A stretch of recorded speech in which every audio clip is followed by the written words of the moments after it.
OC সাহেব shelter দিয়েছেন বিএনপিকে। আমরা পরিষ্কার বলতে চাই, এই অফিসে এই ওসির অতি সত্বর অপসারণ চাই আমরা। এই ওসি আটঘরিয়াবাসীর নিরাপত্তা দিতে ব্যর্থ হয়েছে। ওসির চেয়ারে বসে থাকার তার কোনো অধিকার নেই। পেপার তোলার সুযোগ দিতে হবে, আমাদেরকে নির্বাচনে অংশগ্রহণের সুযোগ দিতে হবে। আর যদি দিতে ব্যর্থ হন তাহলে এই নির্বাচন হতে আমরা দেব না। এই প্রিন্সিপালও হচ্ছে একটা মাজা ভাঙা প্রিন্সিপাল। এই প্রিন্সিপাল মেরুদণ্ড ভাঙা প্রিন্সিপাল। আর সম্মানিত ইউনো সাহেব হচ্ছেন বর্তমান সভাপতি। ইউনো সাহেবও দায়িত্ব পালন করতে যথাযথ পারেন নাই। আমি আপনাকে বিনীত অনুরোধ করব, যথাযথভাবে আপনার কাছে দরখাস্ত দেওয়া হয়েছে, তফসিল বাতিল করা অথবা যথাযথভাবে সকলে অংশগ্রহণের মাধ্যমে নির্বাচনের ব্যবস্থা করা। সম্মানিত ভাই সকল, আমি পরিশেষে বলতে চাই, আটঘরিয়ার এই মাটি ইসলামের ঘাঁটি, কোরআনের ঘাঁটি। অতএব এখানে ভয় ভীতি দেখে কোনো লাভ হবে না, মাথা খারাপ করে কোনো লাভ নেই। আপনার যেভাবে আপনারা অসুস্থ হয়েছেন সেইভাবে সুস্থ করার জন্য আটঘরিয়ার মধ্যে মুজাহিদরা, তৌহিদি জনতা, আপামর জনগণ আপনাদেরকে যথাযথভাবে মলম ব্যবহার করে অথবা ঔষধ দিয়ে আপনাদেরকে সুস্থ করে তুলবে ইনশাআল্লাহ। সম্মানিত ভাইয়ের আমার, কত মাথা খারাপ হলে আপনি বলতে পারেন মসজিদে নামাজরত অবস্থায় তার উপরে গুলি চালিয়েছে এই বিএনপির সন্ত্রাসী বাহিনীরা।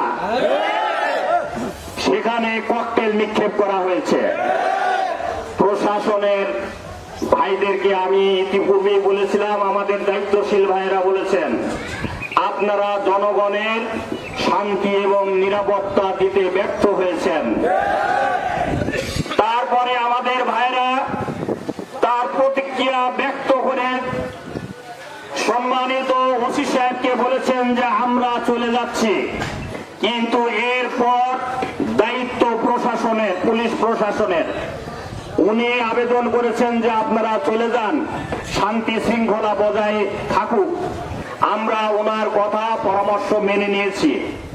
কিন্তু পরবর্তীতেই ওই সন্ত্রাসীরা, ওই বিএনপির নাম করা সন্ত্রাসীরা আপনার নাকের ডগার উপর দিয়ে আমাদের অফিসে হামলা চালালো কিভাবে? এই ওসি সাহেব শেল্টার দিয়েছেন বিএনপিকে। আমরা পরিষ্কার বলতে চাই, এই অফিসে এই ওসির অতি সত্বর অপসারণ চাই আমরা। এই ওসি আটঘরিয়াবাসীর নিরাপত্তা দিতে ব্যর্থ হয়েছে। ওসির চেয়ারে বসে থাকার তার কোনো অধিকার নেই।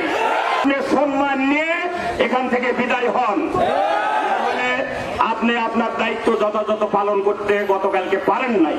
আমাদের একটি দল মানে বিএনপির ভাইরা জুলাই আগস্টের এই আন্দোলনের মুখে কালিমা লেপন করে তারা বিগত স্বৈরাচারী সরকারের পদাঙ্ক অনুসরণ করছে। আমরা পরিষ্কার বলতে চাই, যারা এই ধরনের কর্মকাণ্ডে লিপ্ত আছেন আপনারা সংশোধন হন। দেশের মানুষ তার ভোট অধিকার ফিরে পেতে চায়। একটা সামান্য কলেজের ভোটে আপনারা একতরফা ভাবে ভোট করবেন, এই নেককারজনক ভূমিকায় আপনারা অবতীর্ণ হয়েছেন। দেশবাসী, ছাত্র জনতা এই জন্য বুকের তাজা রক্ত ঢেলে দেই নাই।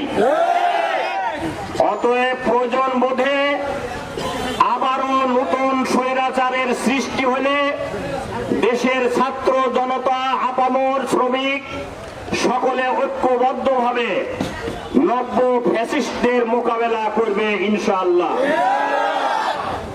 আপনারা যারা প্রকৃত অভিভাবক তারা যখন গতকালকে গিয়েছে নমিনেশন পেপার তুলতে, আপনার ফ্যাসিস্ট কায়দায় আপনারা নমিনেশন পেপার তুলতে দেন নাই।